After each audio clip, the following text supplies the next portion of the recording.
Today we're going to talk about how special are you? You know what? God says you are so special.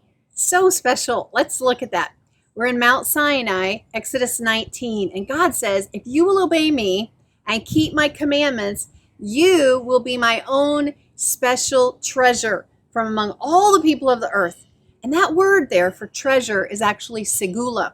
And in those days, the kings would conquer other nations and they would get gold and silver and jewels and all kinds of precious things. And a segula would be that special treasure and they would have rooms full of all these treasures. But the king would have one treasure that was so special. It would usually be small enough that maybe it would be a ring or something he could wear or a crown or scepter or a knife. But it would be something that he could keep with him, and it would always be with him. It would be his favorite, most treasured possession. And that is what God is saying about you and me, that if you would keep my commandments, you would be my segula. And that's what God wants. Okay, that's his desire. So in Exodus 23, verse 20, we see how God's promising his people protection. All right, he's promising protection to them. Verse 21, he says, pay close attention to him. Who's him? The angel that God had sent to protect them. He said, obey his instructions. Don't rebel against him because he's my representative. So whatever I say, he's repeating it. And he's not going to forgive you if you rebel against him. Now, verse 22, but if you're careful to obey him, following all my instructions, again, God's giving his instructions to the angel. Even today, God gives his instructions to his people, to your pastor, to man and woman of God.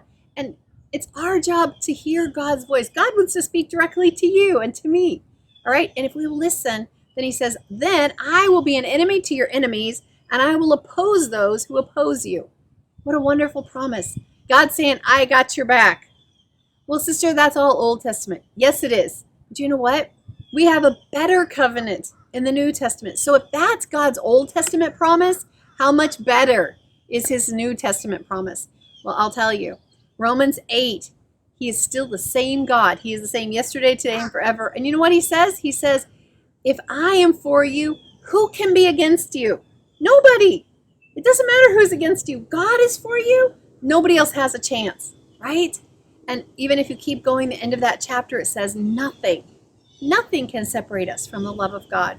So, going the second mile, God longs for you to be his segula, that precious, precious treasure that he keeps close to his heart.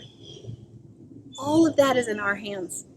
We need to obey him, align ourselves with his word, his commandments. And what are his commandments? There's not thousands of commandments that we're supposed to follow. What does he say?